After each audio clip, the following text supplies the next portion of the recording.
Geraldina González de la Vega Hernández, presidenta del Consejo para Prevenir y Eliminar la Discriminación de la Ciudad de México. Asimismo, nos acompaña la maestra Elsa Viviana Peralta Hernández, comisionada ciudadana del Instituto de Transparencia, Acceso a la Información Pública, Protección de Datos Personales y Rendición de Cuentas de la Ciudad de México, para quienes pido un aplauso.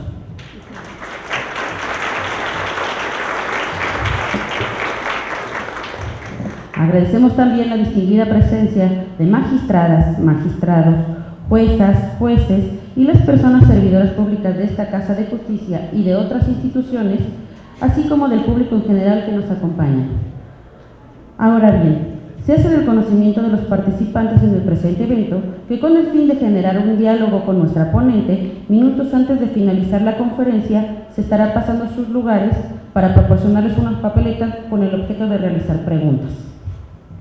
Para iniciar, damos la bienvenida nuevamente y un agradecimiento muy grande para nuestros participantes, y empezamos con la conferencia que lleva por título Discriminación, Género y sus intersecciones, para lo cual cedo el uso de la palabra a la maestra Elsa Viviana Peralta Hernández, quien fungirá como moderadora en esta conferencia. Adelante, maestra, por favor. Muchas gracias, muy buenas tardes. Es un gusto estar nuevamente aquí con ustedes en el marco de este ciclo de conferencias relacionadas con estos temas que organiza el Poder Judicial de la Ciudad de México a través de la Dirección Ejecutiva de Orientación Ciudadana y Derechos Humanos en esta tarde. La verdad me honra mucho, les decía siempre, repito esto y lo seguiré repitiendo porque me nace del corazón, como dice la canción, estar aquí en el tribunal, en estas instalaciones del Consejo de la Judicatura y de las salas familiares en Plaza Juárez, y me honra doblemente en esta tarde que me consideren para moderar esta mesa que estará a cargo que se llevará a cabo la conferencia Discriminación, Género y sus intersecciones, a cargo de alguien que considero pues también una persona muy entrañable para mí, a Geraldina. Muchas gracias, Geraldina, a quien enseguida voy a presentar. Será muy grato para mí también escuchar, al igual que ustedes, la exposición de esta tarde, y pues en este marco de conferencias me honra nuevamente, lo reitero, decir que es un gusto presentarte y acompañarte este día en esta mesa, y es un gusto también que todos ustedes nos acompañen esta tarde, que se hayan tomado el tiempo, se hayan hecho un espacio para seguir enriqueciendo el conocimiento con todas las actividades que este ciclo de conferencias en la materia están llevándose a cabo.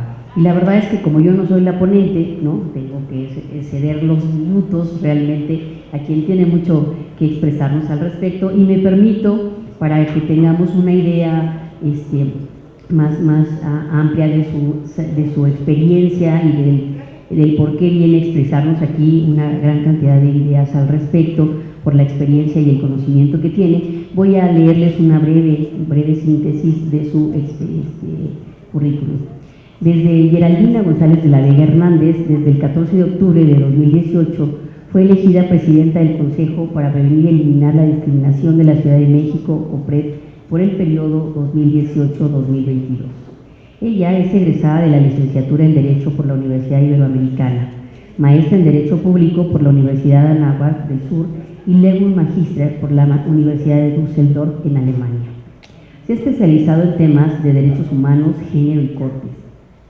Ha publicado artículos en diversas revistas científicas. Es autora del libro Ouroboros, Reflexiones en torno a lo constitucional, y ha participado como coautora en diversas obras relacionadas con la interpretación constitucional y los derechos humanos. Forma parte del Consejo Editorial de la Revista Jurídica Ibero, así como del Consejo Asesor de Borde Jurídico. En el ejercicio profesional destaca su participación como legal blogger especializada en temas jurisdiccionales en espacios como el Juego de la Corte, Animal Político, Vivir México, entre otros.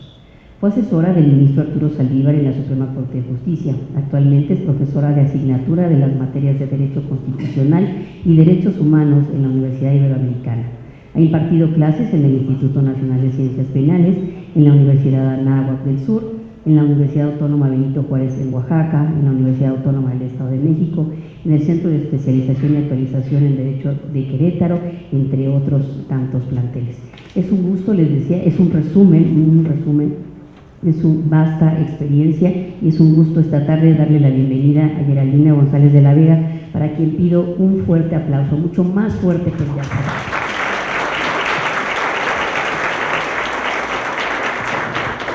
Gracias, maestra, y tienes el uso de la palabra. Muchas gracias. Muchas gracias, comisionada Elsa Viviana. También es un gran gusto para mí estar aquí contigo. Para mí es un honor estar aquí, estar en el tribunal. Muchas gracias al Tribunal Superior de Justicia de la Ciudad de México, al Comité de Género, al Consejo de la Judicatura y a todos los colegas magistrados, magistradas, jueces, juezas y todas las demás personas que hoy nos acompañan esta tarde en este salón. Lo primero que noté es que solamente ha habido una mujer presidenta entre todos los hombres que han presidido el tribunal. Y justamente por ahí va la charla del día de hoy. Principio de igualdad y no discriminación, género e interseccionalidad. Lo que me trae aquí el día de hoy es a charlar con ustedes acerca de cómo se relacionan estos tres conceptos.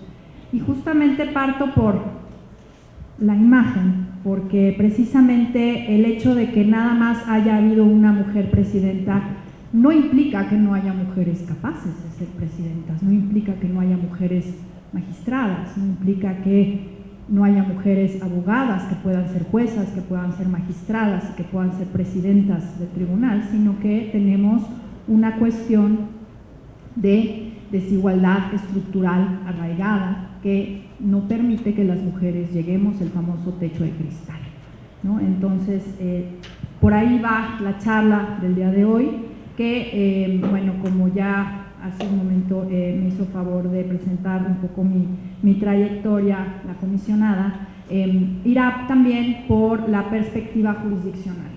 La perspectiva jurisdiccional, que es lo que yo más he trabajado y lo que me parece que a ustedes les interesaría mucho más escuchar. Entonces, me permití hacer una presentación ahora que están de moda los PowerPoints, pero creo que presentar de manera un poco más didáctica para que se haga más amable la charla, presentar a través de las diapositivas pues los puntos a través de los cuales me gustaría que charláramos sobre cómo se relacionan la igualdad, la no discriminación, la desigualdad vista desde un punto de vista estructural, el género y las interseccionalidades o la interseccionalidad, que es, como voy a presentar más al rato, una perspectiva que se adopta para entender que las personas, en este caso las mujeres, no somos unidimensionales. Entonces, me gustaría partir por las premisas básicas del principio de igualdad y no discriminación. El punto de partida es que somos diversos, las personas somos diversas, no somos iguales, y eso lo entiende el principio de igualdad, en tanto que su objetivo, su finalidad es justamente proteger esta diversidad para garantizarnos que no puede ser una razón para el distinto o el diferente acceso a las libertades y a los derechos.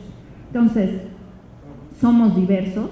La diversidad significa algo dentro de las comunidades en las que vivimos. Algo significa ser hombre, algo significa ser mujer, algo significa ser indígena, algo significa ser persona con discapacidad y así sucesivamente. Esa significación lo que hace es repartir privilegios y repartir opresión. Ahorita que utilicé esos ejemplos, ustedes inmediatamente pensaron en determinadas circunstancias o en determinados contextos cuando dije persona indígena, cuando dije persona con discapacidad. Una persona con discapacidad tendría que subir por esa rampa, afortunadamente hay una rampa, pero me ha tocado subir escenarios en donde no hay una rampa y se le tuvo que cargar a una persona con silla de ruedas, por ejemplo. Eso es un privilegio, el hecho de que nosotras podamos subir, y un síntoma o un reflejo de la opresión, el hecho de que una persona con discapacidad, si no hubiera la rampa, hubiera tenido que ser cargada o se hubiera tenido que quedar en la parte de abajo. En ese sentido, este reparto implica desigualdad en el acceso a los derechos y a los bienes. La igualdad, como saben, y ya es una frase muy trillada, se predica de algo, igualdad con respecto a algo, con respecto a un derecho, con respecto al acceso a un servicio, con respecto a una oportunidad. En ese sentido, si entendemos que esta diversidad reparte privilegios y reparte opresión, pues entonces podemos sacar la conclusión de que somos desiguales, no somos iguales.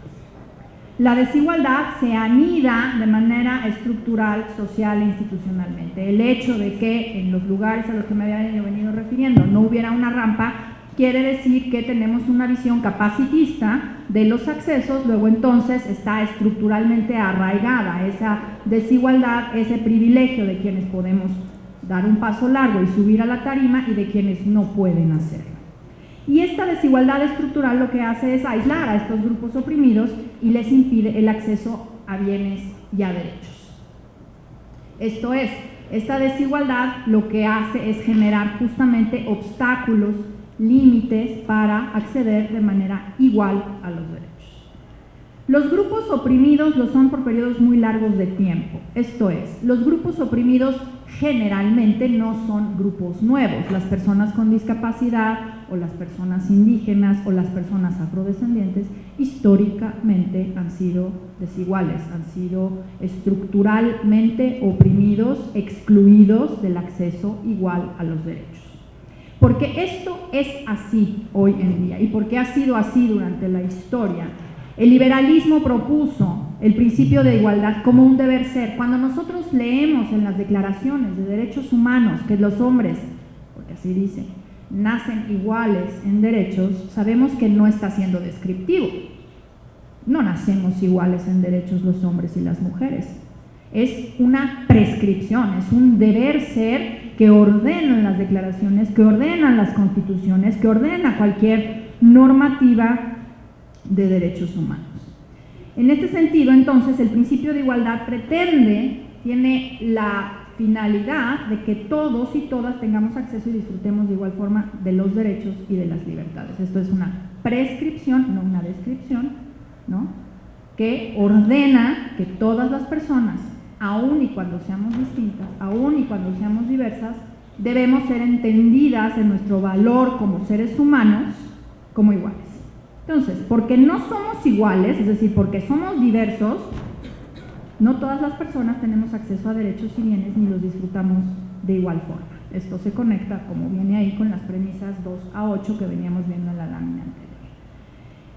En este sentido, entra ya el concepto de discriminación, que se refiere justamente a la diferenciación arbitraria en el acceso a un derecho a un bien. Porque eres indígena no tienes derecho, o como hace unos siglos, no tienes alma, no tienes personalidad, no eres persona, no tienes dignidad.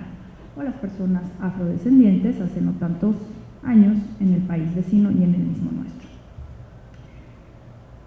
Hay grupos oprimidos históricamente y por ello, al anudarse el principio de igualdad con el de no discriminación, se desarrolla este concepto que seguramente conocen, el de categorías sospechosas, que encontramos clásicamente en todas las cláusulas de igualdad y de no discriminación, que lo que hace justamente es reconocer a estos grupos históricamente oprimidos, ¿no? Las cláusulas de igualdad y no discriminación se refieren a que nadie pueda ser discriminado por edad, por género, por identidad sexual, identidad de género, por orientación sexual, por capacidad, por nacionalidad, por tonalidad de piel, etc. Entonces, todas estas categorías están anudadas o están relacionadas directamente con esta historicidad de opresión a determinados grupos por ser diversos, por ser distintos. Este principio de igualdad y no discriminación tiene como objeto proteger a estos grupos oprimidos. No hubiera sido necesario que las declaraciones de derechos humanos se dijera que todos tenemos los mismos derechos si ya los hubiéramos entendido como que todos los tenemos, ¿no? Pero justamente porque históricamente hay grupos de personas que no tienen el mismo acceso a derechos o no son entendidos por los grupos privilegiados, que son generalmente los que tienen el poder para acceder a los derechos, entonces es necesario reconocer que esto tiene que ser una prescripción, tiene que ser una norma que obligue a las autoridades de las demás personas a respetarnos como iguales. Dentro de estas categorías hay clases de grupos oprimidos, como ya decía yo, y hay grupos privilegiados. Mencionaba yo la edad, los adultos y los niños. Privilegiados somos los adultos. La mirada adultocentrista de muchas cosas nos coloca a nosotros en una situación de privilegio frente a los niños y las niñas y los adolescentes. El género, hombre-mujer, la misma forma. Orientación sexual, heterosexual, homosexual. La raza, caucásico, afrodescendiente. Las capacidades, la nacionalidad, la tonalidad de piel. En todas estas categorías existe esta dualidad. Hay un grupo opresor y hay un grupo oprimido, y hay un grupo privilegiado. Ahorita voy a hablar de los privilegios, pero es muy importante destacar que estas categorías sospechosas atienden a estos contextos reales de opresión y de privilegio en el que se reparten derechos, se reparten oportunidades, se reparte el acceso a servicios, por ejemplo. Atender a estas categorías sospechosas sin atender al contexto real de este reparto de privilegio y de opresión puede tener el efecto de beneficiar a los privilegiados o a perjudicar a los oprimidos y por lo tanto vaciarse de contenido. ¿Qué quiero decir con esto? Un ejemplo. Como saben, el 17 de mayo se conmemora el Día Internacional contra la Homofobia, porque la homofobia es una forma de discriminación o una forma de legitimar la discriminación en contra de las personas por su orientación sexual que pues justifica la limitación de derechos, la violencia. 10 días después se colgó una manta en Barranca del Muerto, me parece, o en Miscuac, en donde decía que el 27 de mayo se conmemoraba el Día contra la Heterofobia, o sea, la fobia hacia la heterosexualidad. Y yo quisiera preguntarle a las personas heterosexuales que me acompañan el día de hoy si alguien les ha discriminado por ser heterosexuales, si alguien les ha negado el acceso a derechos por ser heterosexuales, si alguien les ha golpeado en la calle por darle una muestra de cariño a su pareja de distinto sexo. No nos ha sucedido eso, que yo sepa, no ha sucedido eso. Pero cuando vemos justamente estas categorías y no entendemos a los contextos reales de opresión y de privilegio, pues podemos interpretar las cláusulas de igualdad y no discriminación en este sentido. La cláusula de igualdad y discriminación dice que nadie puede ser discriminado o nadie puede ser maltratado por la orientación sexual, y la heterosexualidad es una orientación sexual. En ese sentido, hay que entender que las categorías sospechosas están anudadas, están relacionadas de manera íntima con la desigualdad histórica y estructural que han sufrido determinados grupos. En ese sentido, cuando hablamos de nadie puede ser discriminado por género, pues muy difícilmente, y digo muy difícilmente porque evidentemente tiene que ver con una construcción del género, pero muy difícilmente podemos hablar de una discriminación histórica en contra de los hombres blancos, clase media, ¿no?, con propiedades, en fin, el hombre modélico, ¿no? Entonces, en ese sentido tenemos que leer las categorías sospechosas. Y la conclusión, digamos, de estas premisas es que el principio de igualdad y no discriminación parte de la diferencia y basado en ella, en esa diversidad, prohíbe pues el reparto de ventajas a unos y desventajas a otros que genera la desigualdad en el disfrute de derechos y de libertades. Eso es lo que hace el principio de igualdad y de no discriminación. Prohíbe que, atendiendo a la diversidad, unos tengan acceso a los derechos y otros no. Protege la diversidad.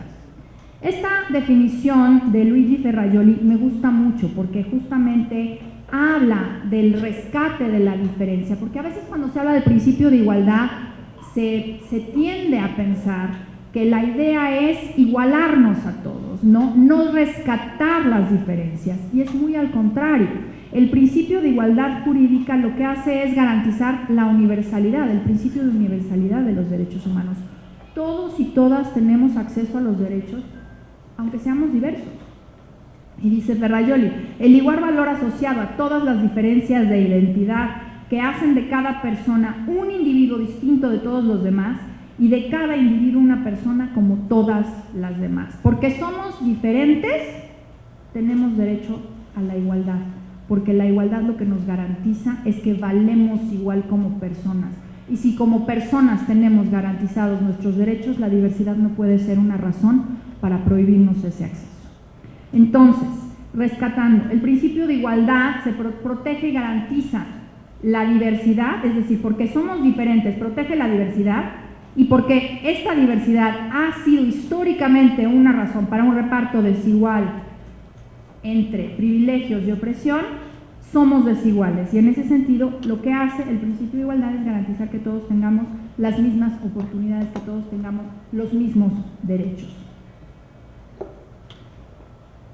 Pasamos a la siguiente. Entonces, como ya saben, el principio de igualdad se entiende como igualdad formal, que es la igualdad ante la ley, la igualdad en la ley, que se refiere básicamente a la aplicación, bueno, la creación de la ley primero y después la aplicación e interpretación de la ley.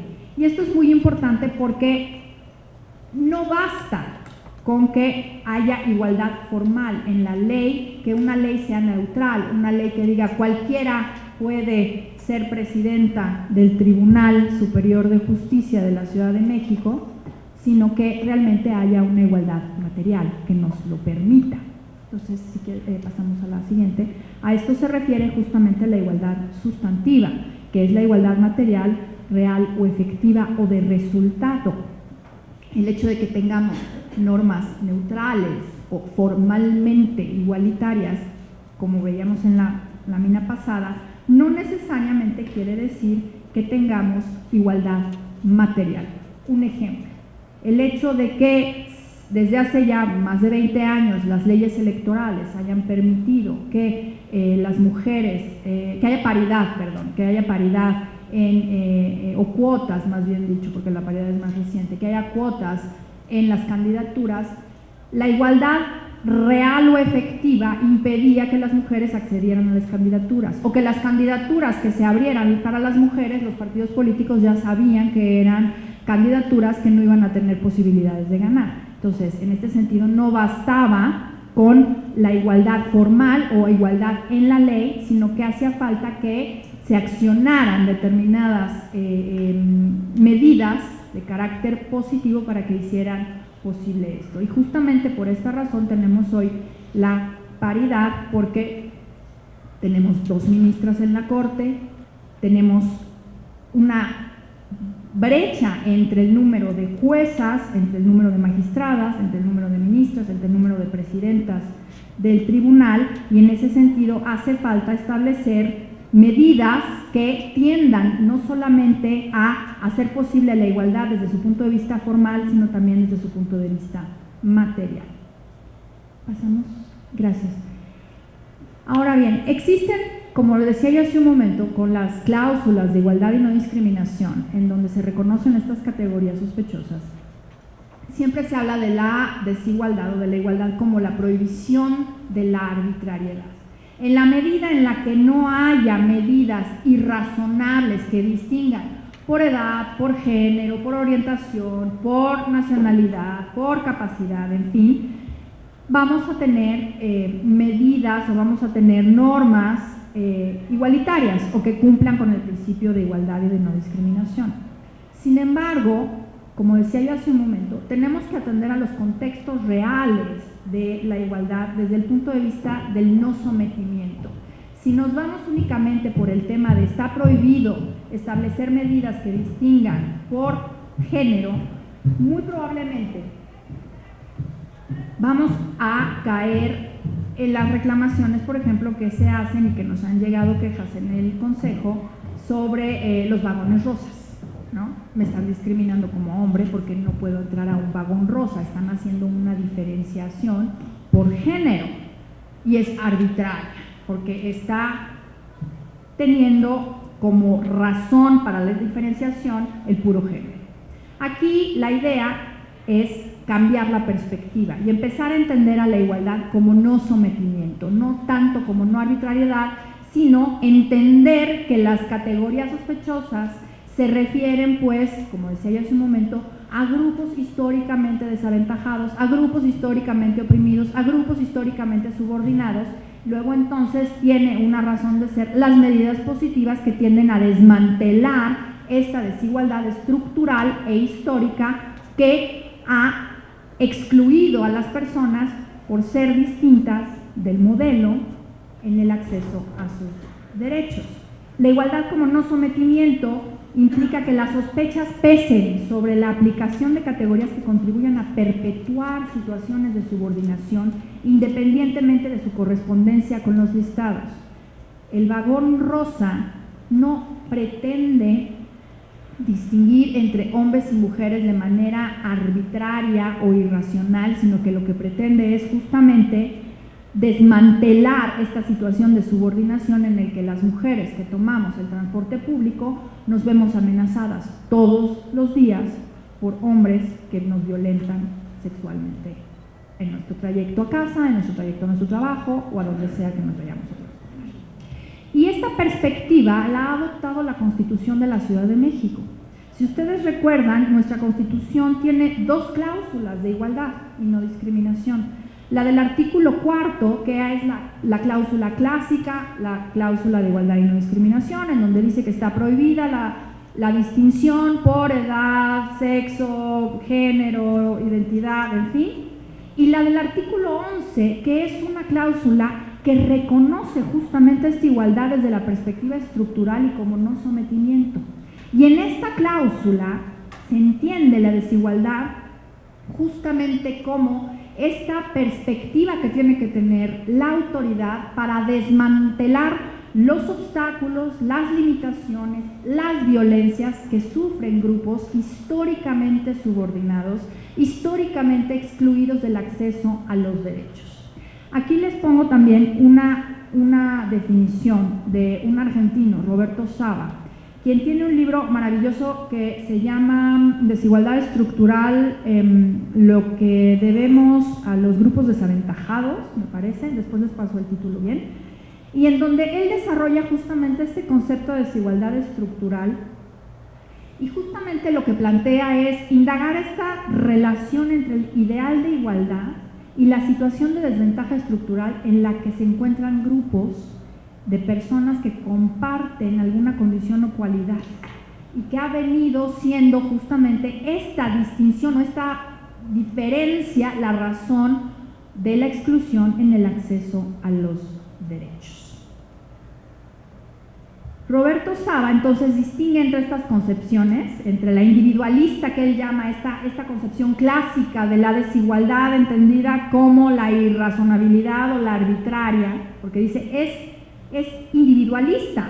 Si nosotros vemos que cada vez que una pareja del mismo sexo acude al registro civil y el registro civil les niega el acceso al matrimonio porque hay una norma que dice que no pueden acceder, y no lo estamos viendo desde un punto de vista estructural, es decir, entender que estructuralmente nuestra sociedad ha entendido que las personas homosexuales no pueden casarse, no pueden tener una pareja, y el Estado no se las puede reconocer y no pueden formar una familia, no lo vamos a entender como esta cuestión que es una práctica de sometimiento a un grupo, en este caso a las personas por su orientación sexual, que se les niega un acceso a un derecho, en este caso a contraer matrimonio o a adoptar.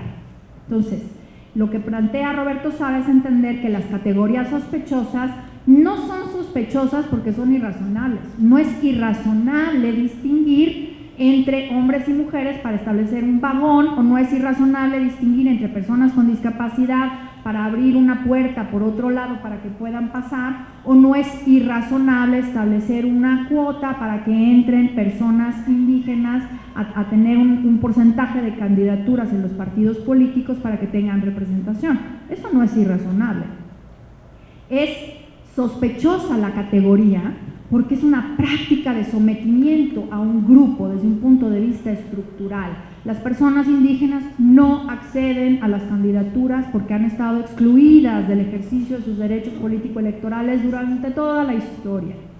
Las mujeres necesitamos un vagón porque de otra manera somos agredidas sexualmente en nuestros trayectos.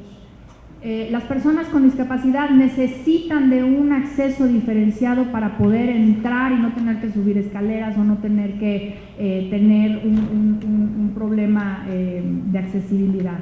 En ese sentido, entonces, hay que entender que las categorías se refieren a estas al desmantelamiento de estas prácticas de sometimiento a un grupo. Y En ese sentido, habla Saba sobre el entendimiento o el tomar en cuenta este dato sociológico de la segregación o de la exclusión de grupos que presupone una situación ideal de igualdad de oportunidades. Por eso, justamente, no podemos hablar de un día de la heterofobia, porque los heterosexuales nunca hemos sido excluidos de nuestros derechos por ser heterosexuales. A lo mejor hemos sido excluidos de nuestros derechos por ser mujeres, por ser indígenas, por tener una discapacidad, por ser migrantes, por tener una tonalidad de piel X, pero no por ser heterosexuales. Y eso justamente es lo que permite entonces que entendamos que, si quieres pasamos a la que sigue, Rosy, estos grupos desaventajados, ¿sí?, tienen esta relación identitaria de sus miembros, una identificación a través de afinidades, experiencias, una historia en común. Por eso podemos calificar o clasificar determinados grupos que sabemos que han sido desaventajados y que además tienen una interdependencia. Pone ahí hace un momento el ejemplo del matrimonio entre personas del mismo sexo. El hecho de que se le deniegue a una pareja el acceso al matrimonio, no solamente afecta a esa pareja en sí, sino que en realidad se trata de una afectación de todo el grupo, porque entendemos que esa negativa va a afectar a todas las personas homosexuales que quieran acceder al matrimonio. Owen Fish, en ese texto que se llama Groups and the Equal Protection Clause, les da estas características. Son un grupo social. El grupo ha estado en una posición perpetua de subordinación y su poder político se encuentra severamente limitado. Estos serían los requisitos o la checklist que tendríamos que tener para poder determinar si en determinado caso hay un grupo que pueda arrogarse o pueda entenderse como subordinado. Los heterosexuales no cabemos dentro de la 2 ni de la 3. Como les decía yo hace un momento, la Constitución de la Ciudad de México reconoce esta desigualdad desde el punto de vista estructural y establece una serie de obligaciones para todas las autoridades de la ciudad con respecto a determinados grupos desaventajados. Esta lista, menciona la Constitución, no es exhaustiva, es meramente enunciativa, pero pues como van a ver, se encuentran las personas o los grupos de personas que hemos sido históricamente subordinados, históricamente excluidos del acceso a derechos. Mujeres, niños, niñas, adolescentes, jóvenes, personas mayores, personas con discapacidad, personas lesbianas, gays, sexuales, transexuales, travestis, transgénero, intersexuales, personas migrantes sujetas de protección internacional, las víctimas, las personas en situación de calle, las personas privadas de su libertad, las personas que residen en instituciones de asistencia social, las personas afrodescendientes, las personas de identidad indígena y las minorías. Para todos estos grupos de atención prioritaria, la Constitución de la Ciudad de México establece una serie de obligaciones, de medidas positivas que las autoridades todas tenemos el deber de implementar. Entonces, la base para esto es la desigualdad estructural y no la irrazonabilidad, pues entonces sería general el entender la desigualdad, ¿no? Podríamos entonces tener medidas positivas, digamos, si lo viéramos desde ese punto de vista, para las personas heterosexuales, para las personas de la religión mayoritaria, para los hombres blancos, para las personas que no tenemos una discapacidad, etc. En ese sentido, no es solo el no discriminar, como se entendían antes. Por ejemplo, estoy haciendo un símil con los DES, con los derechos económicos, culturales y sociales. No es solamente una prohibición al Estado de no ser arbitrario, sino es además una obligación, un mandato a las autoridades para hacer cosas, para desmantelar ese piso disparejo en el que nos encontramos, para que todas las personas podamos acceder en igualdad de circunstancias a nuestros derechos. Entonces, no es un no discrimines Estado, no seas arbitrario, sino Estado, autoridades, generen las condiciones de igualdad que son necesarias para que todas las personas puedan acceder a sus derechos. Aquí pongo las medidas, no se las voy a leer, pero vienen en el artículo 11. Si quieres pasamos a la que sigue. En los tipos de medidas positivas se distinguen básicamente en 3 grupos. Aquí me estoy refiriendo a la Ley Federal para prevenir y eliminar la discriminación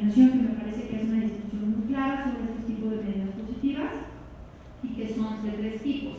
Las medidas de nivelación, que es básicamente tener el piso parejo, eliminar las barreras y los obstáculos para el ejercicio de derechos, ajustes razonables, RANJA, intérprete de lengua de señas, intérprete traductor de lenguas indígenas, que hace justamente que las personas se pongan el piso parejo para que puedan acceder en igualdad de circunstancias a sus derechos. Las medidas de inclusión lo que hacen es concientizar para eliminar la exclusión. Por ejemplo, esta tabla es una medida de inclusión que fomenta, digamos, el comité de género del tribunal, precisamente para platicar sobre los principios de igualdad y no discriminación, para reflexionar acerca de la exclusión de determinados grupos desaventajados de la atención prioritaria. En fin, las medidas de inclusión tienden a esta concientización para eliminar la exclusión. Y las acciones afirmativas, que lo que hacen es, vamos a suponer que estamos en la fila, ¿sí? Y dejamos pasar a alguien. Cuando estamos en el súper y traemos un carrito retacado y la señora o el señor de atrás trae 2 litros de leche y lo dejamos pasar, más o menos. Pero lo que voy con esto es, una acción afirmativa lo que hace es quitar esa desventaja que están teniendo estas personas, estos grupos históricamente excluidos, darles un empujón para que puedan entrar, ¿sí? Las cuotas, la paridad que ahora es obligatoria desde nuestra Constitución para todas las instancias del Estado, es una acción afirmativa. Y lo que hacen las acciones afirmativas es corregir estas situaciones patentes de desigualdad. El vagón rosa es una acción afirmativa. Pero ojo, la idea de las acciones afirmativas es que sean medidas específicas, especiales y de carácter temporal, porque lo que tienen que hacer es darnos el empujón para que ya podamos arrancar al mismo nivel, ¿no? ¿Han visto esas caricaturas de una carrera en donde partimos, por ejemplo, de la misma línea de la salida, pero las mujeres tenemos que saltar la lavadora, el tendedero y el no sé quién, y los hombres vienen corriendo, ¿no? Bueno, pues básicamente lo que hace la acción afirmativa es quitar esos obstáculos. O pensemos en un símil en donde las mujeres empiezan, hay otra que también pasa hacia arriba como una escalera, y la escalera de nosotras está rota y la escalera del hombre está muy completita y muy bonita. Lo que hace es justamente quitar esos obstáculos, quitar esas barreras, esas situaciones de desigualdad en las que nosotras arrancamos para que podamos realmente arrancar desde el mismo nivel. Y por eso son temporales, ¿no? Porque lo ideal es que ya que se haya corregido esa situación de desigualdad histórica arraigada estructuralmente, pues vamos a ser iguales y entonces vamos a competir por un principio de meritocracia. Bueno, ¿por qué discriminamos y por qué hay grupos históricamente subordinados y desaventajados? Pues básicamente porque tenemos prejuicios, porque tenemos visiones generalizadas, preconcepciones, porque estereotipamos, porque cuando una persona dice, cuando me refiero, por ejemplo, a una persona indígena, inmediatamente todos tenemos una imagen, porque cuando digo una persona con discapacidad, ustedes tienen una imagen, a lo mejor una persona en silla de ruedas, pero no necesariamente, ¿no? Las personas somos muy diversas y una persona indígena puede no verse con esa imagen que tienen a lo mejor de una persona con un traje típico, o una persona con un sombrero, o una persona con un determinado tono de piel, o una persona con discapacidad no necesariamente es una discapacidad motriz. Eso es estereotipar, eso es tener visiones o sí, preconcepciones acerca de cómo somos o cómo nos vemos o cuáles son los roles que jugamos las personas. Y estos estereotipos no necesariamente son malos, ¿no? Podemos tener estereotipos de un juez o una jueza, podemos tener estereotipos sobre una persona de una nacionalidad diversa, y eso no necesariamente nos lleva a la discriminación. El problema es quedarnos en esa preconcepción, quedarnos en la generalización. Todas las personas alemanas son frías y comen salchichas. Pues no necesariamente, ¿no? Puede haber alemanes o alemanas muy cariñosos y que odien comer salchichas, Estoy poniendo un ejemplo muy inmenso, pero justamente por ahí va el asunto, ¿no? Entender que las habilidades, las necesidades, los deseos, las circunstancias de las personas no tienen que quedarse en esa preconcepción y entender que todas las personas somos distintas, somos diversas y que no podemos a partir de esas preconcepciones establecer normas o establecer estos estereotipos normativos que obliguen sobre lo que tienen que hacer. Un estereotipo normativo clásico y que lo encontramos todavía en nuestras leyes es: las mujeres somos las cuidadoras, somos las que realizamos las labores de cuidado y domésticas, y los hombres son los proveedores. Eso es un estereotipo.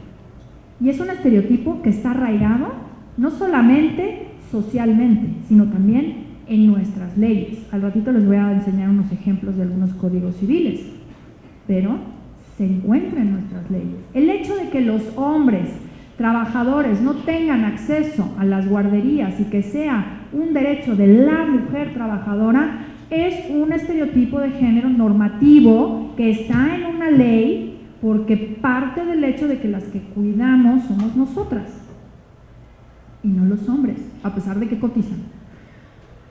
Si quieres, la que sigue. Los estereotipos se pueden basar en las diferencias biológicas. Este ejemplo siempre lo pongo: los hombres son más fuertes que las mujeres. En mi casa, quien abre las latas, los frascos, es mi mamá. Mi papá no le da mucho. Los estereotipos sobre el comportamiento sexual de los hombres y las mujeres, demarcando cuáles son las formas correctas de ejercer la sexualidad. Y este tipo de estereotipos son justamente los que impiden a las personas el acceso a los derechos, pero no solo eso, sino que son los que utilizamos para crear las normas, para aplicar las normas y para interpretar las normas.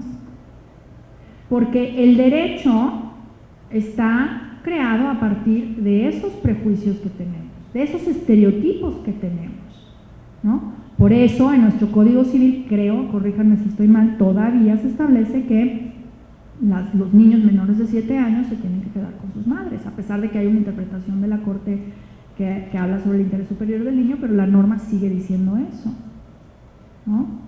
Siempre y cuando no le haga daño al niño, ¿no? Porque pues, las mamás tenemos que ser súper buenas y mamás de tiempo completo, ¿no? Entonces, la imagen de quién soy yo está dado por la mirada de alguien. A lo mejor cuando yo subí me vieron de alguna manera, ahorita me están viendo de otra, y ustedes son quienes me definen a mí.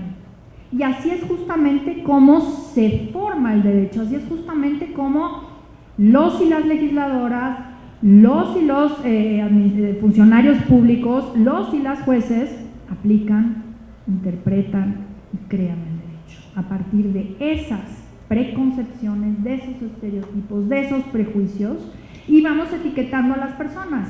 Hay por ahí una sentencia, desafortunadamente, de este tribunal que le quitó la guarda y custodia de sus hijos a una mujer porque no se ajustaba al estereotipo de una buena madre mexicana, porque era una mujer de origen español y creo que entre las barbaridades que hacía era no bañar a los niños todos los días, ¿no?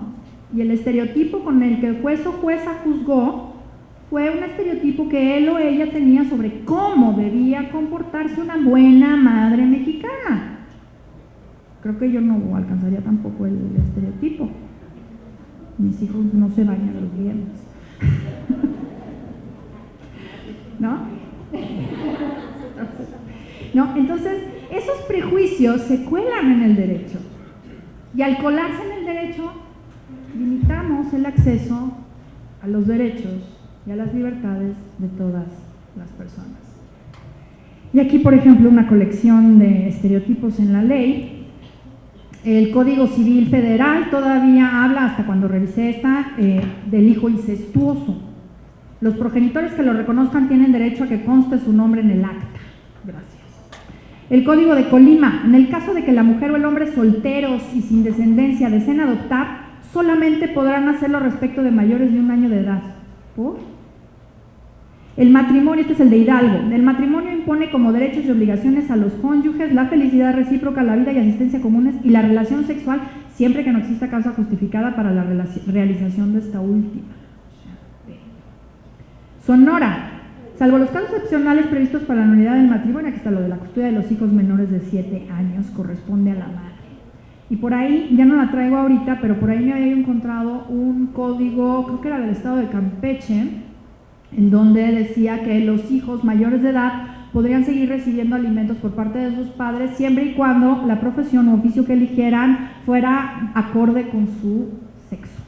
O sea, papá, quiero ser cocinero, no, mijito, se te acabaron los alimentos. Quiero ser bailarín de ballet, no, mijito, se te acabaron los alimentos. Quiero ser ingeniera, no, mi chava, no. Y así podemos encontrar un montón de estereotipos arraigados en nuestras leyes. Entonces, por eso, si quieres la que sigue, Rocío, porque esta se me fue. Por eso, justamente, tenemos que hablar sobre el derecho de acceso a la justicia. El derecho de acceso a la justicia, no solamente como la justicia en la etapa judicial y las garantías del debido proceso, sino como la parte previa, el acceso a la jurisdicción, y la posterior, es decir, la eficacia de las resoluciones. Cuando los jueces, las juezas, resuelven, tienen también que pensar en los impactos que pueden tener sus resoluciones. Porque no es solamente cumplir con la normativa en este momento, porque la ley lo dice, sino atender a qué es lo que va a suceder después, porque justamente al aplicar estas leyes pretendidamente neutrales, podemos no estar viendo sus efectos en el futuro y en la perpetuación de estos estereotipos que justamente lo que hacen es dificultar el acceso a los derechos.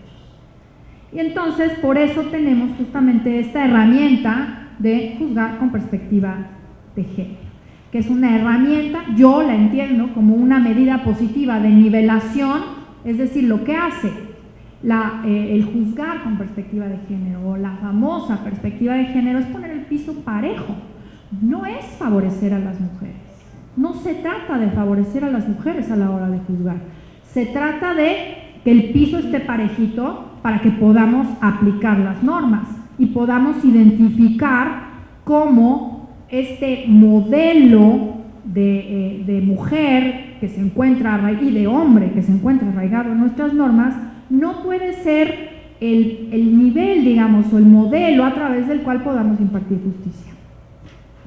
Ha dicho la Corte que el juzgar con perspectiva de género es el reconocimiento de los derechos de la mujer a una vida libre de violencia y discriminación y de acceso a la justicia en condiciones de igualdad. Es un método que pretende detectar y eliminar todas las barreras y obstáculos que discriminan. ¿Y por qué? Porque el Estado, las autoridades, los jueces, las juezas, tienen la autoridad, tienen el deber de velar porque toda controversia jurisdiccional donde se advierta una situación de violencia, de discriminación o de vulnerabilidad por razones de género, esta sea tomada en cuenta a fin de visualizar claramente la problemática y garantizar el acceso a la justicia de forma efectiva e igualitaria. Hubo acceso a la justicia de manera efectiva e igualitaria con la pobre madre española que no bañaba a sus hijos todos los días. No.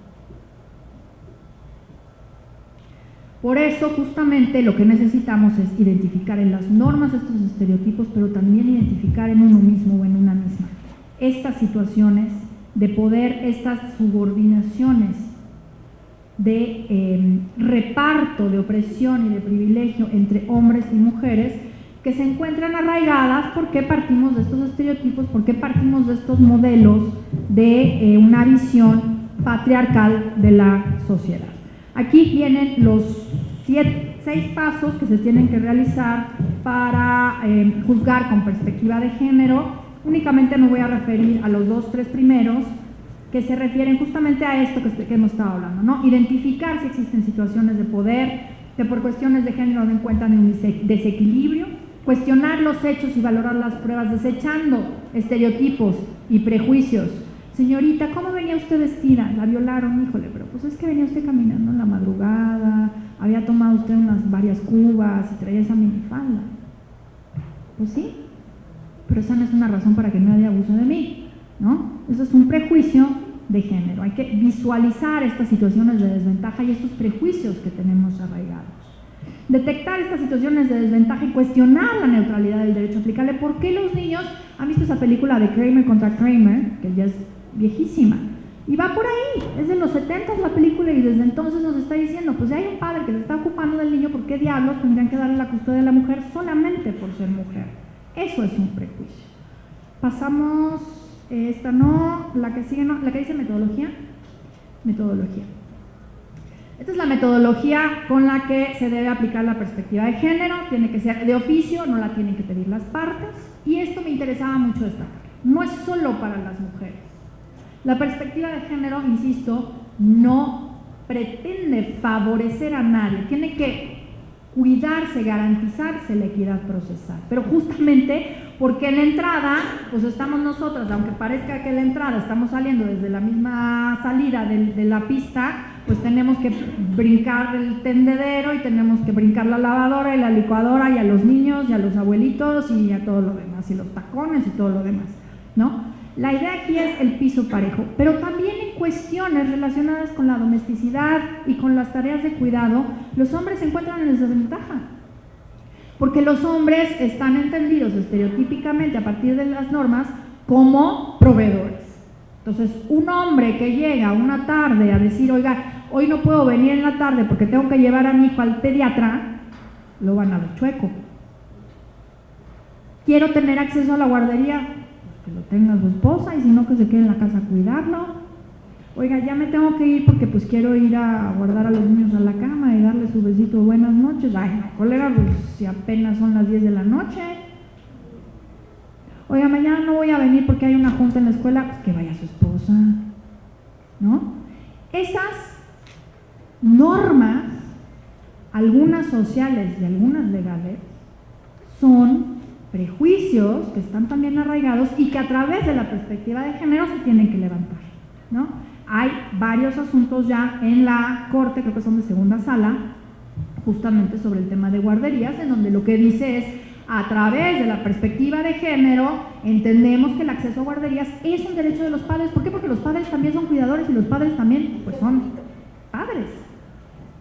Cuidan, tienen hijos y tienen responsabilidades. Control ex oficio y pro persona. El pro persona, evidentemente, entendida tanto como regla de conflicto como como principio de interpretación, y hacer un control ex oficio de las normas, inaplicar aquellas que resulten contrarias al principio de igualdad y no discriminación por establecer estereotipos. La valoración del acervo probatorio, bueno, pues evidentemente hay que hacer una valoración con esta perspectiva, no me voy a meter aquí tanto, y lenguaje incluyente, evidentemente, bueno, pues este es un requisito muy importante. Pensar como feminista. Aquí yo quería traerles un capítulo de un libro que me parece súper interesante porque plantea en 6 movimientos, como los llama la autora, cómo pensar como feminista para entender o poder entender desde qué perspectiva ver los hechos y el derecho. El primer punto es tener en cuenta la experiencia de las mujeres. Entender el efecto de las normas en las mujeres como una clase. ¿Qué es vivir como mujer y desarrollar una conciencia crítica? Había por ahí una historia muy linda de la jueza Ruth Bader Ginsburg de la Corte Suprema de Estados Unidos, en donde ella decía con respecto a un, en inglés, strip search, vaya que los policías cateaban a una niña adolescente, y esto se entendía como una violación a su intimidad y a su privacidad, y la niña se había sentido muy invadida, y los otros jueces hombres decían, ay, pero pues ¿qué tiene? Y ella les contestó, es que se nota que tú nunca has sido una niña de 16 años, ¿no? Y justo es eso, a lo mejor un hombre no lo ve como algo terrible, no ve como algo terrible la experiencia de Lidia Cacho, por ejemplo, que fue transportada por no sé cuántos policías desde, me parece, el estado de Chiapas hasta el estado de Puebla en carretera. ¡Qué terror!, ¿no? Pero necesitas ponerte en los zapatos de esa mujer para poder entender esa perspectiva y esa experiencia. Y la cuestión de la pluralidad, no todas las mujeres vivimos las experiencias de la misma forma. Una mujer heterosexual, a mí no me da miedo venir con mi pareja y darle un beso en el cachete, pero a lo mejor una chica darle un beso a su pareja mujer en el metro se convierte en una cuestión de temor o de terror. Y velar vida la experiencia desde otra perspectiva y hay que entender estas perspectivas. Acá dejo algunos ejemplos como la sentencia del caso de los Porquis, que es otra, por ejemplo, en donde pues sabemos que venía esta chica adolescente en el asiento de atrás, los 4 chicos, 2 adelante, 2 atrás, y el juez dice que no estaba en peligro porque ella pudo pasarse al asiento de adelante. Sí, compadre, pero pues quiero verte ahí subida, tú, chica, joven, con 4 galanes, pues perdón, pero sí estás indefensa, estás adentro del auto. El caso de Jackie, la misma historia. ¿Qué pasó con esa chica defendiéndose en un hotel, matando a su agresor que la acababa de violar? Bien, el segundo movimiento serían los prejuicios implícitos y las normas masculinas. El prejuicio masculino y la centralidad masculina. No es ninguna novedad que las leyes, las normas, están hechas a partir de un modelo androcéntrico, el modelo del hombre al que las mujeres tenemos que ajustarnos, ¿no? Y el ejemplo clásico es las normas laborales. Las mujeres hemos tenido que ajustarnos a eso y entonces justo por eso viene, por ejemplo, aquí la sentencia de la doble jornada, ¿no? Esa sentencia de la doble jornada se negaba el juez a reconocerle el derecho a la pensión por compensación a una mujer porque tenía una pensión por jubilación ya que había trabajado. Pero ella decía, sí, a ver, yo trabajé, pero trabajé medio tiempo y tengo una pensión por jubilación de 2 pesos que no me alcanza para vivir ni para pagar mis enfermedades degenerativas que por mi edad sufro, ¿sí? Porque yo realizaba doble jornada.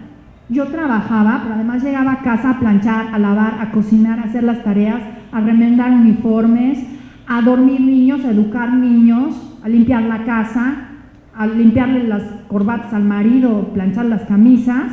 Y el señor decía, no, pero pues ella también trabajó. No, pero a ver, ¿en qué condiciones? ¿No?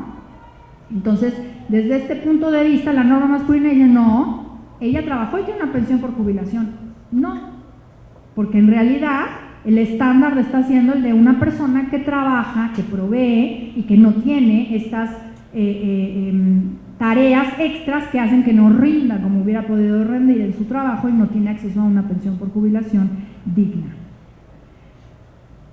La que sigue, dobles estándares y dilemas de la diferencia. Hay por ahí en redes circula de repente una de estas como pósters que se ponen de que a las mujeres se nos pide que criemos como si no trabajáramos y que trabajáramos como si no criemos.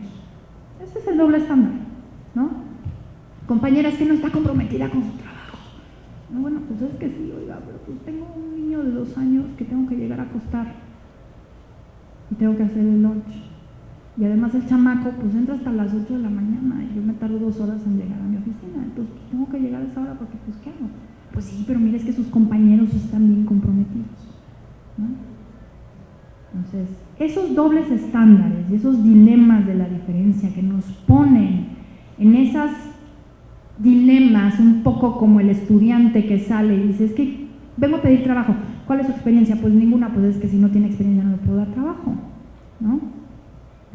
O un concurso que hubo en alguna institución para darle trabajo a personas trans que les pedía el título de licenciatura. Pues es que no tengo un título de licenciatura porque no lo saqué porque no había yo hecho mi cambio de acta. Ah, no, pues no le puedo dar el trabajo, ¿no? Y aquí pongo, por ejemplo, el caso de una mujer indigente sentenciada por corrupción de menores. Una mujer, así se conoce el caso, pero lo correcto sería decir una mujer en situación de calle que pues vivía en situación de calle con sus hijos por haber sido víctima de violencia doméstica y le quitan a los niños por corrupción de menores. O la sentencia sobre niños menores de 3 años en centros de reclusión, ¿no? Pobres niños, bueno. ¿Y qué hago? Estoy aquí encerrada. ¿Qué hago con el niño? Cuarto, reproducir patrones de dominación. Aquí el tema es que se entienda, digamos, el traslado de la narrativa, o sea, el buscar, digamos, la posibilidad de abrir el acceso a estas nuevas narrativas. Pongo el ejemplo de la imposibilidad de registrar a los hijos nacidos de madres lesbianas con el mismo apellido. Esto es una cuestión que sucedió hace ya unos años, pero que encontrábamos en el registro civil de la Ciudad de México, en donde se permitía el matrimonio entre personas del mismo sexo. Llegaban dos mujeres, por ejemplo, donde la madre biológica de un niño era una, la madre biológica del otro niño era otra, y entonces decían, la madre biológica es la mamá y la madre social es el papá. Y entonces les cruzaban los apellidos a los niños, ¿no? Y esto es reproducir el patrón de dominación. ¿Por qué? Porque básicamente lo que estamos haciendo es imposibilitar a esta familia que tengan el mismo apellido, como mis hijos, mis dos hijos tienen el mismo apellido. Pero si yo hubiera sido la madre biológica de uno, llevaría Rudolf González de la Vega. Y si el otro, mi marido, en lugar de hombre, hubiera sido mujer y hubiera sido la madre biológica, hubiera sido González de la Vega Rudolf. Y entonces no les hubieran permitido que fueran hermanos de apellido en el sentido de reconocer un apellido común de familia. Y esto es reproducir los patrones de dominación a pesar de los cambios normativos. Entonces tenemos también que entender que aunque la norma haya cambiado, que a pesar de que la norma haya cambiado, o más bien, porque la norma ha cambiado, tenemos que cambiar esos otros patrones que siguen perpetuando esta dominación. No pueden ser padre y dos madres, el papel, no pueden cumplir el papel de un padre y de una madre, ¿no? El hecho de que en los formatos del registro civil diga apellido materno y apellido paterno, reproduce estos patrones de dominación a pesar del cambio de la norma.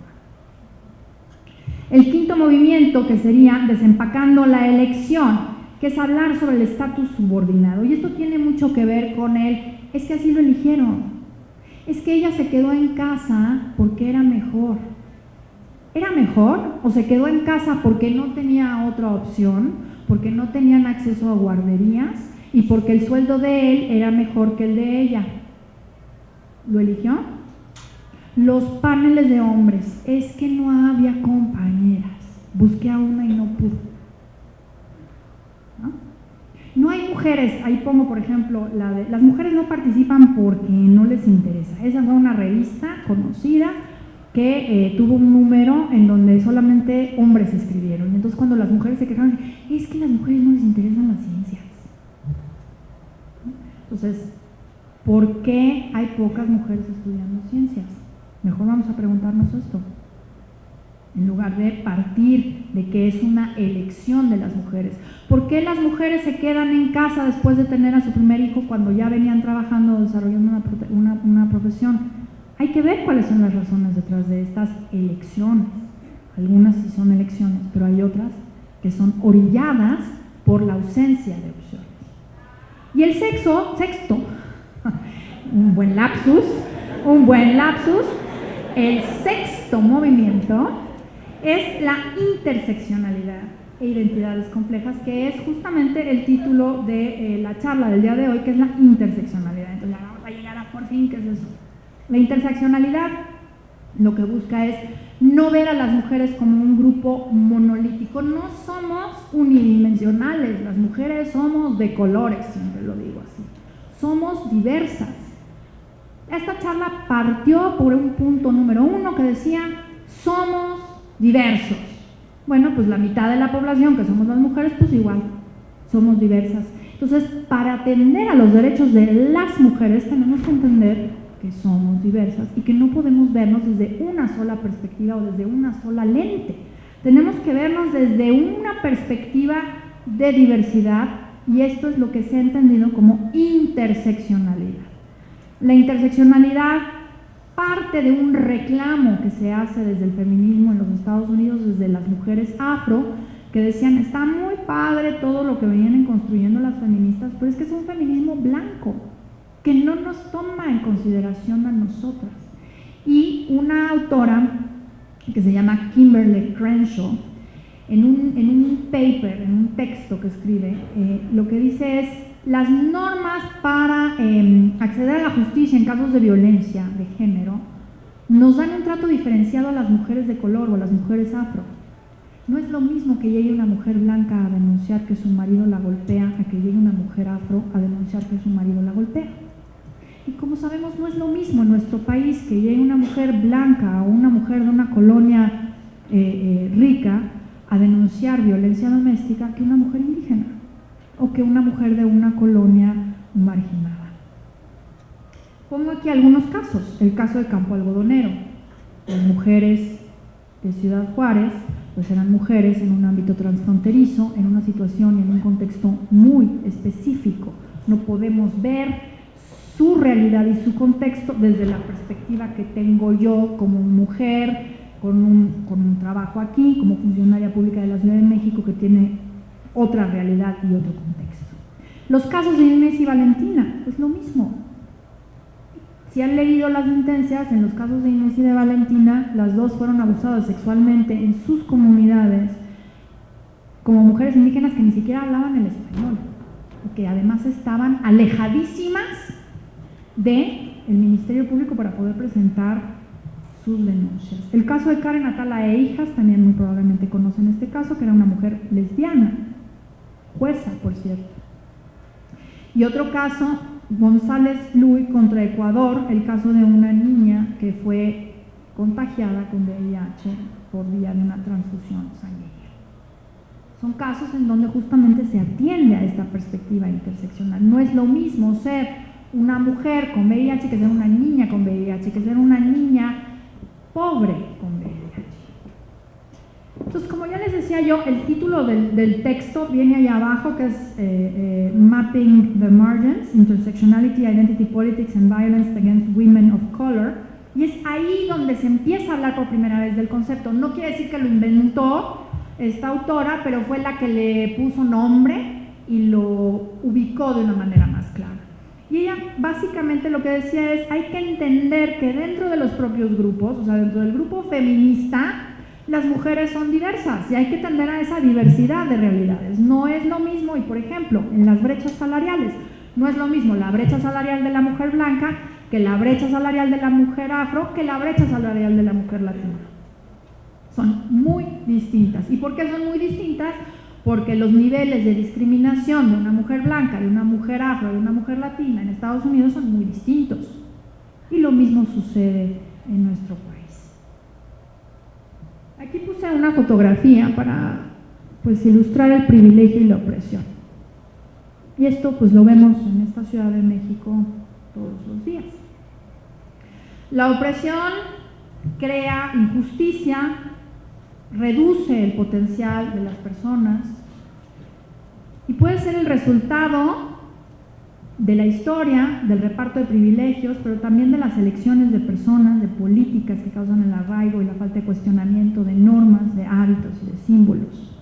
Pongo aquí el capacitismo, el sexismo, el heterosexismo, el hecho de que una persona con discapacidad no pueda acceder a la universidad, por ejemplo, pues es el resultado de una política de una universidad, por ejemplo, que impide que una persona con discapacidad pueda acceder a estudios universitarios.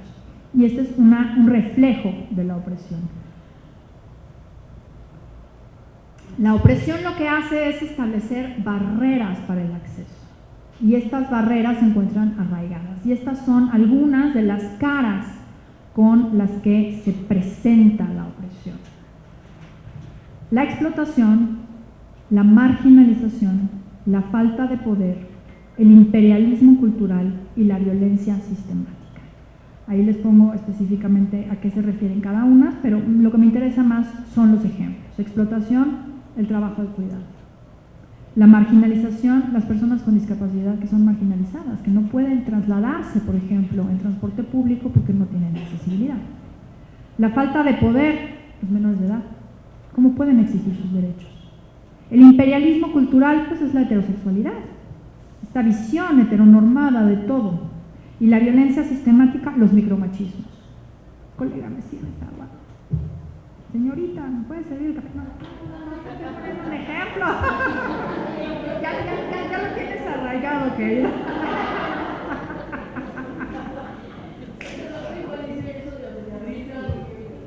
Sí, no estoy, pero es el ejemplo.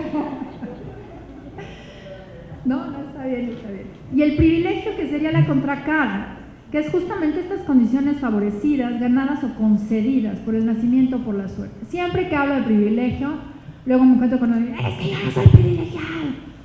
No, pero es que lado. Muchas personas nacemos privilegiadas y yo me atrevo a decir que de entrada todos los que estamos aquí, todos y todas las personas que estamos aquí, pues somos privilegiadas con respecto a un señor en situación de calle que estaba allá afuera viendo la televisión a través de un cristal. Ya, con eso somos privilegiadas. Y entre nosotros hay ejercicios, no lo vamos a hacer, pero hay ejercicios que nos van a mostrar cómo unos somos más privilegiados que otros por un montón de razones, ¿no? Y no es malo, el tema es estar consciente de ello. Ay, muchas gracias, muchas gracias. El tema es estar consciente de este privilegio, y al estar consciente de este privilegio podemos hacer algo con ese privilegio, ¿no? Pero sobre todo lo que me interesa destacar es que no todos los privilegios son perjudiciales. El hecho de que yo pueda caminar y pueda entrar aquí y el policía no me detenga en la entrada porque me vea sospechosa, es un privilegio. Pero es un privilegio bueno al que debemos aspirar a tener todas las personas. Si viene una mujer en situación de calle o viene una mujer trans, a lo mejor el policía no la deja pasar. Y eso es un privilegio para mí y para todos los que estamos aquí con respecto de esa persona, ¿no? El hecho de que vaya yo a presentar una denuncia y no me vean como sospechosa, como sucede, por ejemplo, con las trabajadoras sexuales cuando van a presentar denuncias por ser víctimas de delitos, ¿no? El hecho de que me crean es un privilegio, pero es un privilegio bueno. Todas deberíamos de ser creíbles. Todo esto deberían de ser normas en una sociedad justa, pero que de repente se convierten en privilegios. Y por eso cuando hablamos de privilegios del hombre blanco heterosexual, a eso nos referimos. No les estamos acusando de nada, simplemente es que históricamente otros grupos han sido excluidos de este tipo de privilegios y todos aspiramos a tener el mismo trato, las mismas oportunidades y el mismo piso parejo. Aquí puse como muy de colorcitos el tema de la interseccionalidad, porque la de al lado es una caricatura pero sé que no se ve. Entonces lo que realmente dice es que la mujer lesbiana e indígena del triángulo azul con rayas no se ubica en ninguno de los grupos, porque a pesar de ser un triángulo, pues es una mujer lesbiana e indígena que no se ubica dentro de este grupo de mujeres de colores que a lo mejor pues son mujeres blancas, ¿no? O son mujeres no con una orientación sexual heterosexual y no son indígenas. Las personas indígenas no son lesbianas y el grupo LGBT no es indígena. Entonces, ¿cómo funciona este juego de opresión y privilegio con respecto a una mujer lesbiana e indígena? Porque no es lo mismo ser una mujer lesbiana de Bosques de las Lomas que ser una mujer lesbiana en situación de calle, que ser una mujer lesbiana en una comunidad indígena. Y justo así es como opera la interseccionalidad. No se trata de ir juntando personalidades, se trata de entender cómo funciona justamente esta conjunción de identidades y cómo opera la discriminación en esas personas. Entonces, en ese sentido, lo que hacen los análisis de la interseccionalidad como herramienta para entender con perspectiva es entender esta multiplicidad de experiencias y las posiciones, la existencia de posiciones sociales que no padecen ni la marginación ni la discriminación porque encarnan la norma misma. Por eso ponía yo una mujer lesbiana indígena, ¿no? La masculinidad, la heteronormatividad o la blanquitud, que serían como los modelos a través de los cuales entendemos la realidad. Bien, entonces la interseccionalidad es una herramienta analítica que lo que hace es darnos la posibilidad de entender, de analizar los contextos de la discriminación para entenderlos justamente desde esta perspectiva estructural y no entender la cuestión como una cuestión, insisto, arbitraria, individual, sino estructural que atiende a grupos históricamente excluidos, pero que dentro de esos mismos grupos tenemos cruces. Hace rato acuérdense la lámina del artículo 11 en donde veíamos mujeres, niños, niñas y adolescentes, jóvenes, personas, bueno, pues en situación de calle, pues hay mujeres, hay niños, hay jóvenes, hay personas mayores, hay personas con discapacidad, hay personas LGBT, hay personas indígenas, hay personas afro, hay personas que viven con alguna enfermedad, ¿no? Entonces, ¿cómo esas intersecciones crean una situación diversa de discriminación y relaciones de poder que funcionan de manera distinta. No es lo mismo una mujer feminista blanca que viene de, vamos a inventar, la Universidad de la Ibero, que una mujer feminista indígena que viene de una universidad en Chiapas, ¿no? Y funcionan de manera distinta los estándares, las relaciones y sobre todo la cuestión del reparto del privilegio y de la opresión. Entonces, desde el punto de vista de la interseccionalidad, que entiende estas relaciones de poder, entiende el reparto de poder a partir del dominio interpersonal, el dominio disciplinario, el cultural y el estructural.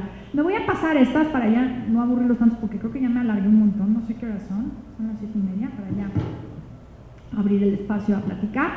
Básicamente la idea es entender que todos estos dominios de poder entienden estos juegos, ¿sí?, a partir de ese contexto especial que se conforma con el cruce de identidades de las personas y que nos va a dar justamente esta herramienta para poder entender y analizar la complejidad de las prácticas discriminatorias, del mundo en general, de las personas, de la experiencia humana que tienen en cada una de las personas.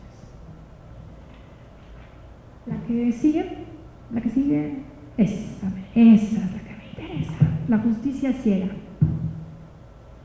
Para ser imparcial debe ser la justicia ciega.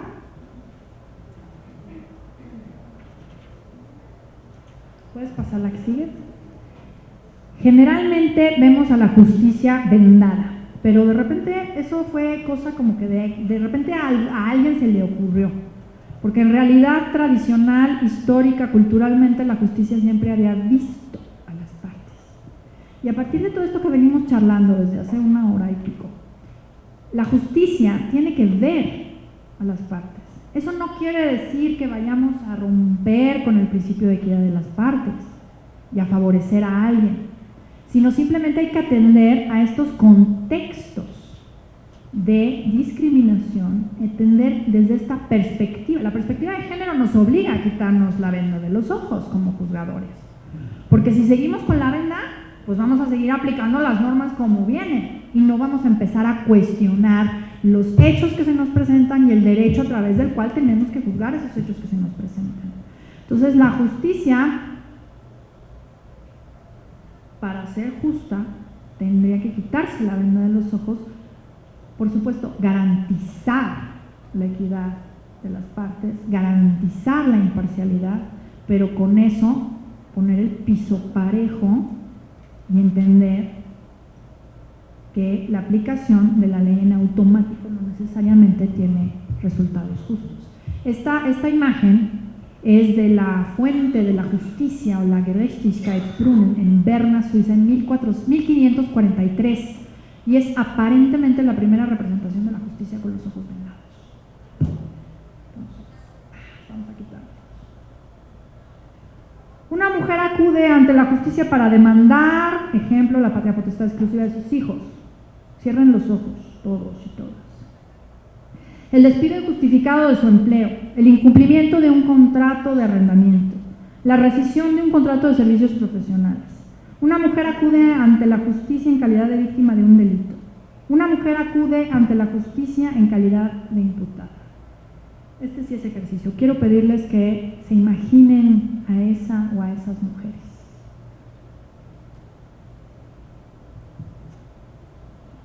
¿Se veía como cualquiera de ellas? Una mujer con síndrome de Down, una mujer drag queen, trabajadora sexual, una mujer con sus hijas en situación de calle, una mujer afro, una mujer lesbiana, una mujer de talla baja con su hija de talla baja, una mujer indígena con su hija, una mujer con discapacidad, una mujer migrante, una mujer indígena, persona mayor, una mujer trans, una niña, una mujer musulmana o una mujer persona mayor. ¿Se veía como cualquiera de ellas, la mujer que imaginaron? Nadie.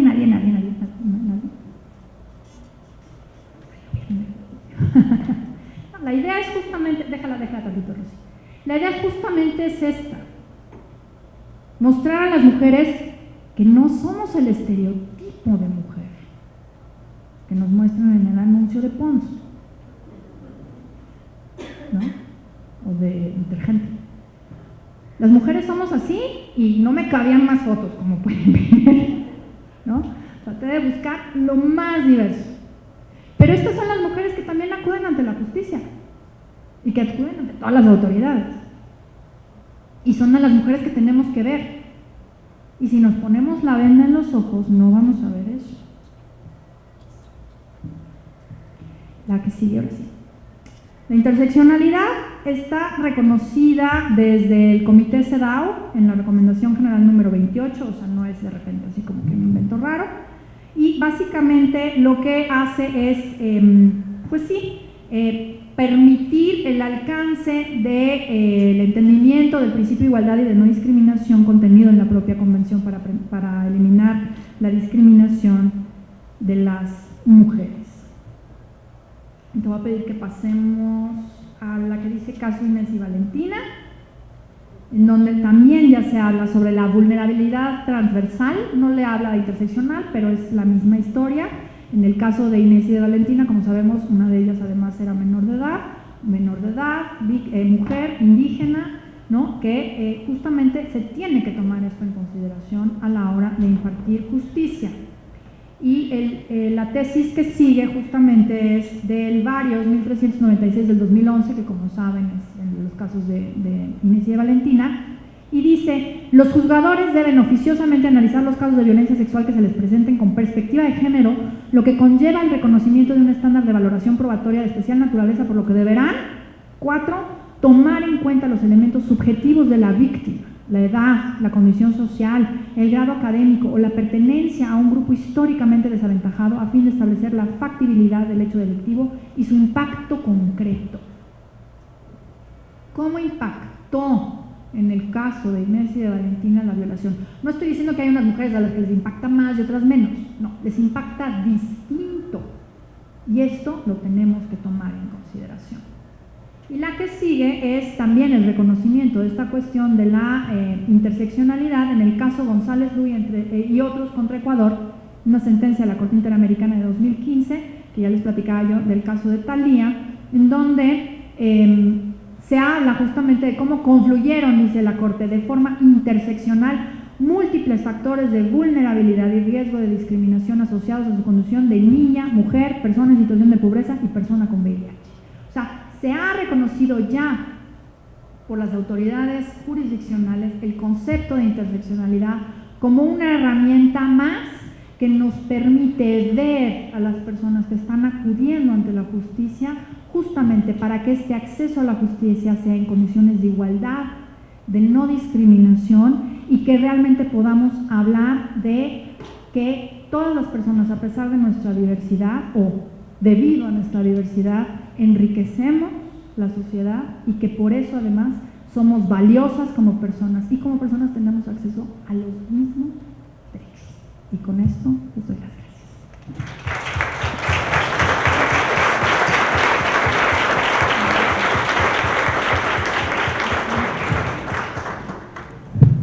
Pues yo creo que se merece otro aplauso, ¿no? Antes de que se vayan corriendo.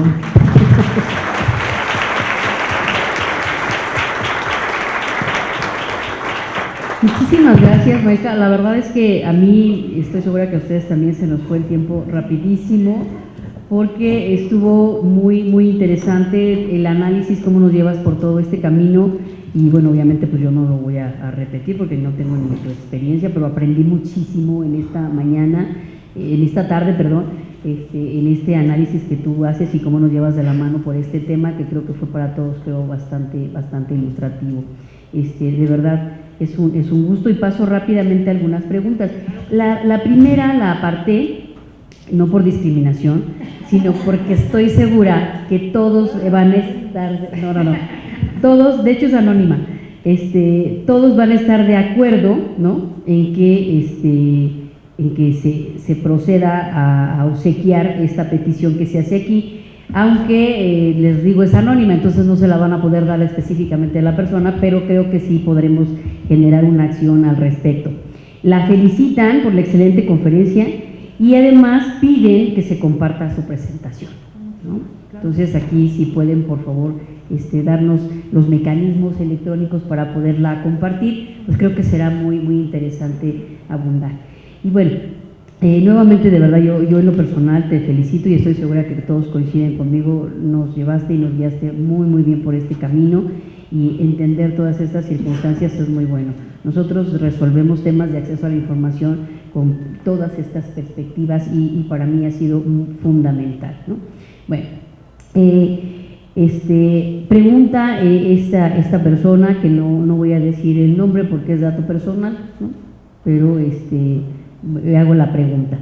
Dice, ¿puede o es correcto que la autoridad te califique de irrespetuosa y prohíba tu acceso de participación ciudadana por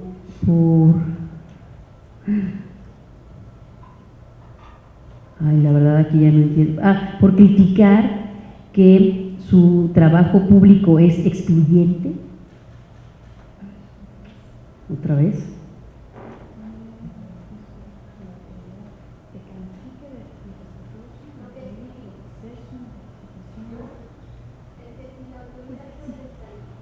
Ajá. Sí.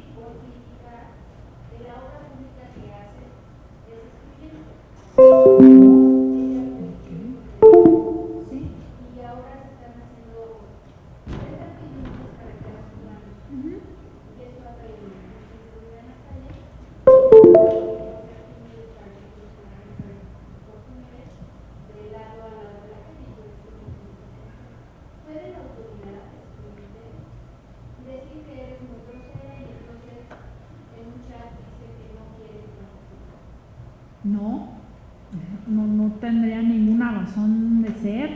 Pues además los ciudadanos, digo, yo ahorita vengo en calidad de autoridad, pero pues los ciudadanos tenemos derecho a criticar a nuestro gobierno, ¿no? A nuestras autoridades. O sea, me parece que es un derecho ciudadano, inclusive, pues hacerle ver a la autoridad si no está haciendo algo correctamente. Yo no pensaría que tenga ni derecho ni es correcto, y quien tiene derecho es usted a participar, y no hay ninguna razón que yo vea aquí para que una autoridad niegue el acceso a ese derecho. No. De hecho puede, y muchas lo hacen, pero no debe. Sí, bueno, exacto, no debe. No debe, ¿no? La ley no le permite ese tipo de prácticas, y mucho menos todo lo que tú muy bien explicaste. Muy bien, gracias además por presentarse, muchas gracias. Sí. Preguntan, ¿exigir en las escuelas a los hombres tener el cabello corto sería una forma de discriminación? Sí, absolutamente.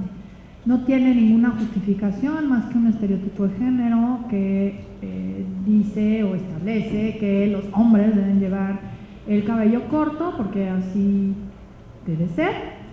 Y, o sea, algunas escuelas lo han justificado en una cuestión de higiene, pero pues si fuera un tema de higiene, entonces las niñas también tendrían que tener el cabello corto, pero no es así. Las niñas pueden traer el cabello largo, inclusive suelto, y los niños corto, y únicamente atiende a un estereotipo de género, como lo fue hasta hace unos meses el uniforme en esta ciudad, ¿no? Entonces sí, es absolutamente discriminatorio. Siempre y cuando no haya una justificación, insisto.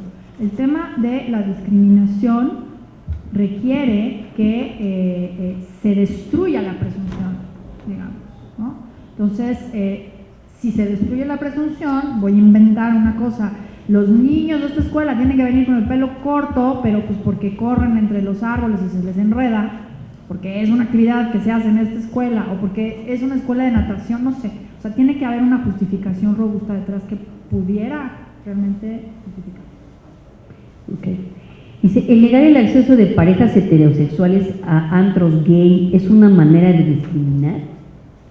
Pues sí, ¿no? O sea, los lugares tienen que darle acceso a todas las personas por igual. Y lo mismo que una pareja homosexual que le fuera negado el acceso a un lugar heterosexual, pues constituye discriminación negarle el acceso a una persona hetero. Pero además, como que le preguntan. O sea, ¿cómo se bueno, notaría pues eso? Es que, ajá, ¿no? O sea, es un poco extraño, pero sí, yo pensaría que sí es discriminación porque no hay una justificación detrás. O sea, siempre y cuando no haya una justificación detrás de estas preguntas, sí son actos de discriminación. De hecho, por eso está el letrerito este que dice, a este lugar no se le niega el acceso a nadie, ¿no? Okay. ¿Es correcto incluir a las personas transexuales y o transgénero en las áreas destinadas a mujeres? Bueno, si se identifican como mujeres, sí, son mujeres. Una mujer trans es una mujer. El tema de los baños también ahí, ¿no? Que a qué baño entran, ¿no? Sí, pues al baño de Pues al que mujeres. quiera, ¿no? O sea, Al baño de mujeres, yo diría. O sea, si se identifican como una mujer, pues son mujeres. mi mamá hace algo muy simpático que alguna vez platiqué. Siempre los baños de mujeres están llenos. Mi mamá se mete al de hombres, porque dice, por lo regular en el de caballeros no se usa la taza, ¿no? Entonces dice, y están limpios. Ella da por hecho que los caballeros son limpios. Entonces se mete al de hombres, ¿no? Bueno, dice, considera necesario la creación. Esa es una cuestión positiva, ¿no? O sea, no dice, todos son cochinos, ¿no? Al contrario, esos son, bueno, creo que sí entendí. Es cierto, es broma, caballeros, es broma. Vamos rápido. ¿Considera necesaria la creación de un tipo penal específico como el feminicidio, pero para la población LGBTTI? Yo soy antipunitivista. 1, 2, o sea, creo que con el código penal que tenemos suficiente. La cuestión es que hay que aplicar. Crear tipos penales específicos, en mi opinión, no es ni ha resultado ser una vía para disuadir de la comisión de los delitos, ni tampoco para, pues sí, sancionar, porque pues no se sanciona de manera eficaz. Entonces, yo más bien pensaría que lo que necesitamos en todo caso es que la agravante funcione de una manera adecuada. Entiendo que hay un agravante para lesiones y homicidio con odio, me parece que es la agravante de odio, sí, ¿no? No sé si hay compañeras penalistas por acá, pero me parece que es la agravante de odio. No sé si funciona bien, la verdad es que desconozco el tema, pero yo pensaría que por ahí sería muchísimo más eficaz que establecer o crear un tipo penal específico de homicidio en razón de la orientación sexual o algo así. En mi opinión no sería necesario. Dice, ¿cómo se debe seguir un juicio cuando una persona es de un sexo pero se identifica con un género diverso? Cuando una persona es de un sexo pero se identifica con un género, o sea, por identidad de género, pues depende, justo eso estábamos ahora trabajando con la Procuraduría en el tema del protocolo.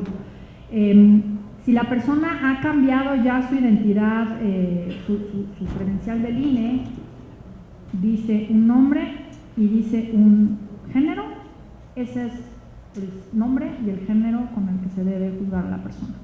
O sea, no, perdónenme que sea burda en la respuesta, pero pues no nos interesa lo que tenga debajo de los calzones la persona. O sea, lo que nos interesa es su identificación y su identidad legal.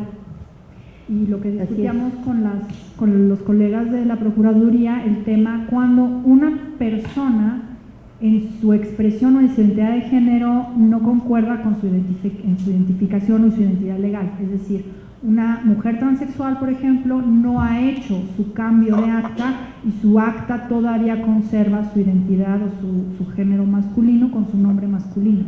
Entonces, ese sí era un problema, por ejemplo, para la Procuraduría, porque tiene que conducir todas las audiencias y todas las actuaciones con la identidad de género con la que la mujer se identifica, Gloria, vamos a ponerle, pero toda la formalidad tiene que venir con su nombre legal, porque esa es la identidad de la persona, ¿no? Y estamos siguiendo un procedimiento penal.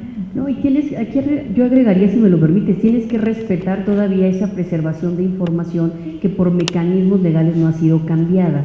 es un tema de datos, o sea, la identificas de las dos maneras, o sea, como ella se asume y como legalmente está. Tiene que explicar. Sí, porque además todavía no se ha agotado el proceso para que eso cambie, ¿no? Entonces, bueno, creo que nosotros también en el tema de datos hemos analizado esas circunstancias y nos dicen, bueno, pues es que tienes que proteger e incluir toda esa información y es un tema de legitimación en la que la persona se tiene que, la tienes que tener por acreditada con base en lo que legalmente represente, aun cuando ella también te dice otra serie de información, ¿no? Bueno. Y finalmente, ya para concluir gracias por sus inquietudes, creo que fueron también muy ilustrativas y muy ejemplificativas. La última pregunta que hacen, y también por eso la dejé al final a propósito, es: ¿COPRED puede sancionar por discriminación? No. El Consejo para Prevenir y Eliminar la Discriminación no tiene facultades de sanción. Lo que se privilegia en el caso de las denuncias es la conciliación entre las partes y el compromiso por parte de quien haya discriminado de establecer medidas de no repetición. Sin embargo, lo que sí podemos hacer es darle vista a las autoridades administrativas competentes para aplicar las sanciones que correspondieran. Por ejemplo, un establecimiento mercantil que no cumpliera con una normativa específica, pues entonces le daríamos vista a la autoridad correspondiente para que sancione al establecimiento por haber discriminado, por haber hecho A, B o C, ¿no? Eso sí lo podemos hacer, pero nosotros directamente no tenemos capacidad de sanción. Pues esas fueron todas las preguntas. Muchísimas gracias. Les pido otro aplauso, por favor.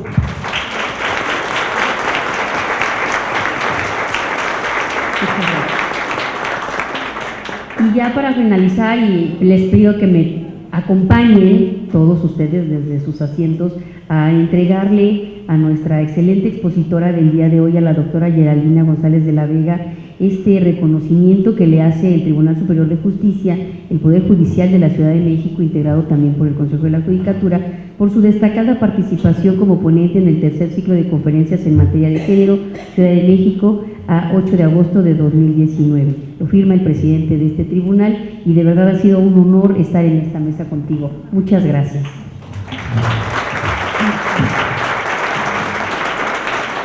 Agradecemos a la maestra Geraldina González de la Vega Hernández, así como a la maestra Viviana Peralta Hernández, su participación.